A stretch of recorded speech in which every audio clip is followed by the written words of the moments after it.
इस्लामाबाद में एसपी अदील अकबर ने मुबैना तौर पर खुद को गोली मारकर खुदकुशी कर ली।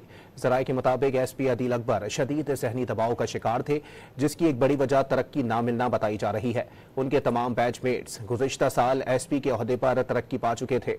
आईजी इस्लामाबाद के मुताबिक फायरिंग गाड़ी के अंदर हुई। मोबाइल फोन का भी फॉरेंसिक कराया जाएगा।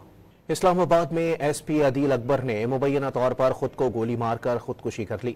जराये के मुताबिक एसपी अदील अकबर शदीद सहनी दबाव का शिकार थे, जिसकी एक बड़ी वजह तरक्की ना मिलना बताई जा रही है। उनके तमाम बैचमेट्स गुज़िश्ता साल एसपी के ओहदे पर तरक्की पा चुके थे। आईजी इस्लामाबाद के मुताबिक फायरिंग गाड़ी के अंदर हुई। मोबाइल फोन का भी फॉरेंसिक कराया जाएगा। इस्लामाबाद में एसपी अदील अकबर ने मुबैना तौर पर खुद को गोली मारकर खुदकुशी कर ली। जराये के मुताबिक एसपी अदील अकबर शदीद सहनी दबाव का शिकार थे, जिसकी एक बड़ी वजह तरक्की ना मिलना बताई जा रही है। उनके तमाम बैचमेट्स गुज़िश्ता साल एसपी के ओहदे पर तरक्की पा चुके थे। आईजी इस्लामाबाद के मुताबिक फायरिंग गाड़ी के अंदर हुई। मोबाइल फोन का भी फॉरेंसिक कराया जाएगा।